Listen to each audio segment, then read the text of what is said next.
What's up? Alright, today we gonna watch some scary stories. I don't even have nothing to eat.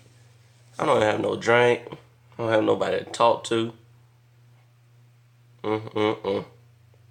Bad enough I already see it's about Home Alone. Mm-mm. Let's get this going. I was the only one home one Saturday night. I was sound asleep in my bed when I woke up and heard Siri on my phone talking. I turned it off, figuring it was just a glitch, and went back to sleep. An hour later, Siri woke me up again. I was a little freaked out now. Siri was responding to a strange sentence. What that found for us? And Siri's response was, the answer is Thursday, July 4th, 1776. Bro, you It was fucked up. freaky as hell, but I still ended up dismissing it as a glitch. One more time, I woke up to Siri speaking. Hell no. This time, the sentence that Siri was replying to was my full name, and her response was, here's the info for my name. At that point, I ran to my parents' room, locked the door, and slept in there. I still have doubts of whether it was really just a glitch.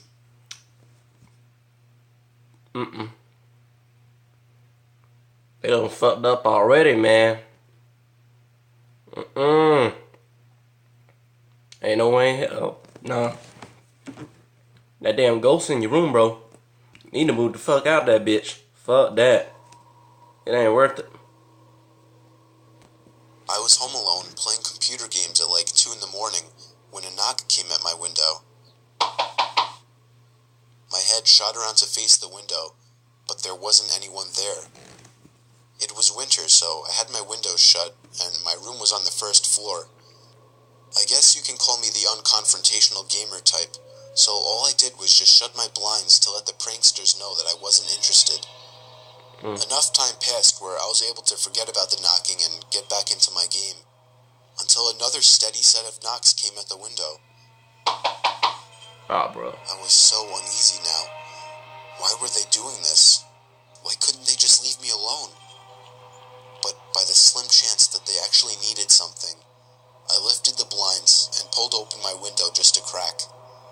Why? That was the biggest and most foolish mistake I'd ever made. Yes, it was. You 2 dumb hands fuck. from the darkness outside grabbed the bottom of the window and pushed it all the way up. Ooh. I started screaming, throwing non-stop punches at the hooded man dressed in all black trying to enter my room. I grabbed the lamp sitting on my desk and bashed him in the head with it. He fell back outside, giving me the chance to shut my window. I saw him run away off our property into the darkness. Hell I no. have never had a more horrifying experience. I lived way out in the country, like the turn off the paved road kind of country. I heard something crash on the roof and then smash into our metal chimney. For the next hour or so, I could hear it banging from inside the chimney, which should have been impossible since we had covered it for the summer. Then the front door started rattling as if someone was pulling on it, trying to get inside. I peered through the peephole but couldn't see anything. I finally threw open the door, and then everything stopped and went quiet. Why would you? Hold on, y'all. It's some real dumbasses on here, man. They doing the most. They doing every single thing you wouldn't do. Why in the world are you going to open a window? You know it's a crazy person out there. Now this joker right here, he going to open up the door. He going to let the trouble in. That joker going to come in there and mess your world up, man. Don't do it, bro. It ain't worth it. I was home alone one day in the summer. I was doing the usual watching of movies in the living room when I heard some shuffling noises coming from above me. Our living room ceiling is super high, so the attic is the only room above it. I lowered the TV down a little. I could better hear the shuffling noises coming from up there. The attic was connected to my brother's bedroom through his closet. That shit I went to creepy his as hell. closet and opened the attic door. The light in there was broken, so I had to use a flashlight. I only made it about 2 steps in before I heard the sound of the weak wooden floors across the attic creaking, and then the sound of something brushing up against one of the plastic bags on the floor. I jumped out of the attic, slamming the door shut and calling my parents. You should have did that My first dad time. had a look in there when he got home, but he didn't find anything. Of course you won't. I'm just happy it's not my room that's connected to the attic. Lock that bitch up. Me and my dog Layla were home alone. I had the music turned up loud in my room, and yet I was still able to hear Layla barking like crazy at something. As I was leaving my room and walking downstairs, I heard Layla stomping down the basement stairs, still barking. I followed her, turning the basement light on.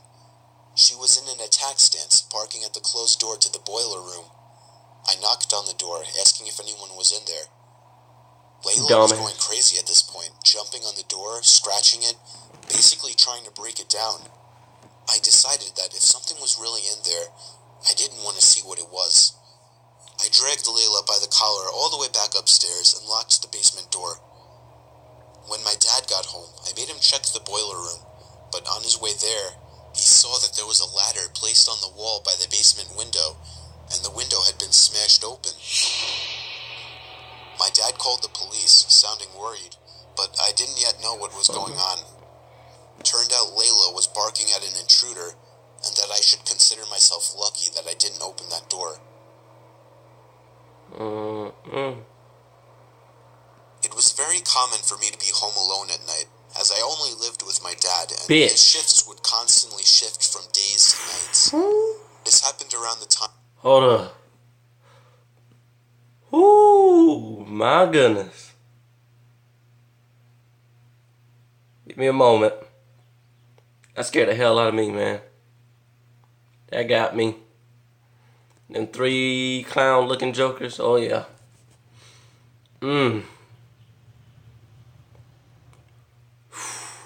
That dog that got me.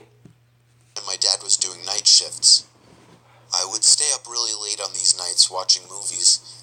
It's always taken me a long time to fall asleep, so after turning off the TV to go to sleep, I probably laid there for a good half hour. Then, I heard a toy fall over in my toy closet. It was nothing too suspicious, but it still creeped me out. But then, the doorknob to my closet started to wiggle, until finally unlocking the door. Hell no. I hid under my covers, not making a sound. Don't do that shit. It was strangely quiet for a good 2 minutes, so I finally peeked my head out of the covers. Fuck. There was a figure standing next to my bed, looking down at me. Dumb it. I screamed at the top of my lungs and began hugging. Hold up, man. I gotta stop it again. Why is everybody's natural instincts to hide under the covers? I still don't understand that, man. I mean, my natural instincts, I got 2 options. I could run out of my door. I could run down my hallway. And I can run out straight on the freaking door. Or I can bust right through like a cartoon character right through my window. Break right through the other window and right through my freaking, my damn freaking bound, whatever the hell you call that shit right there. And I'm jumping that fence and I'm hauling ass. Just simple as that. Y'all messing up. Y'all gonna hide under covers? Y'all some dumbasses. Don't do that. Don't do it. Behind me. The figure looked out the window and then just walked away out of the room. I stayed in that position for like an hour before checking if he was really gone. The front door was left wide open, so it seemed he had left. I didn't get a minute of sleep that night. This story is from the point of view of a 16-year-old girl. I used to have a boy living next door to me that was obsessed with me. His name was Joey. Every time I would go outside, Joey would come outside as well, as if he were watching me through his windows, waiting for me. He was 17 and very weird, and he didn't seem to have any friends, as he was always home. I tried to give every sign possible that I didn't like this guy, but he wouldn't get the message. So I had to finally just tell him one day that I don't like him and to leave me alone. The look on his face that day is something that won't leave me. It was the kind of angry look a toddler gives their parents when they can't have a toy. Coming from a 17-year-old, that's much more disturbing. One night, my parents left me to watch the house.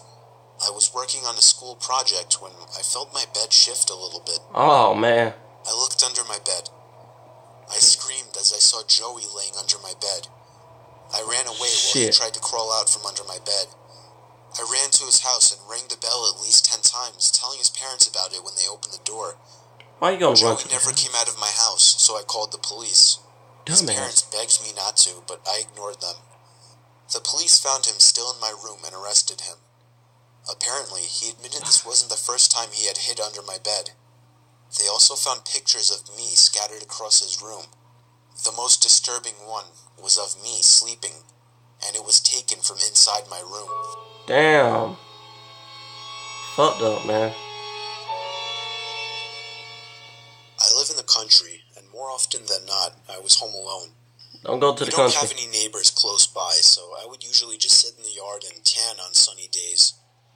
There was this one time that the sun was out strong and I was tanning in our yard when I saw somebody standing in the woods, watching me. I sat up in a position ready to get up and run. Do you need something? I yelled. The guy walked out from the woods and over to me, telling me that he lives up the hill and was wondering if I could help him out with a broken water pump. Don't do it. I told him that I was about to head out and that I didn't have time. It was a lie, of course, but there was no way I was going with him. He walked off back into the woods until passing a boulder, and I couldn't see him anymore. I was more creeped out than I had ever been in my life. So with that, I folded my lounge chair up and went inside, being sure to lock all the doors and windows. You would think it ended there, but it didn't. About an hour later, I realized I forgot my sunglasses outside in the grass. Shit. So I went back out to get them. I made sure the guy wasn't anywhere in sight before going out there. It took me a little while to finally find my sunglasses, and as I feared, when I looked up, I saw the guy again. This time, though, he wasn't in the woods. He was kind of hiding behind our shed so that only half of his body was visible. Oh, shit. I yelled that I was calling the cops and ran back inside to do just that. The cops came and took down my description of the guy. Fortunately, I've never seen him since. That nigga bolted, son. Y'all fucking up, man. This happened to me when I was really little.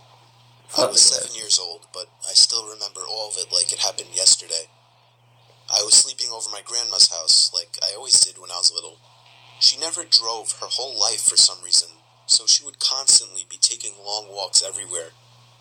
One day when I was sleeping over, she wanted to walk all the way to the library, which was like 10 blocks away. I didn't want to take that walk. I was a lazy kid, so she went off and told me not to answer the door to anyone. My grandma was the kind of person that was strict, and she didn't baby people, so it wasn't unusual for her to leave me by myself at such a young age. Sometime while I was alone, the phone rang. I, being a dumb and curious little boy, answered it. It was a man on the other end. I remember he said, "Who is this?" I said, "Danny." "Are your parents home, Danny?" Aw, I said, shit. "No."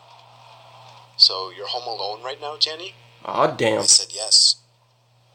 "Where are you at right now, Danny? Do you know the address?"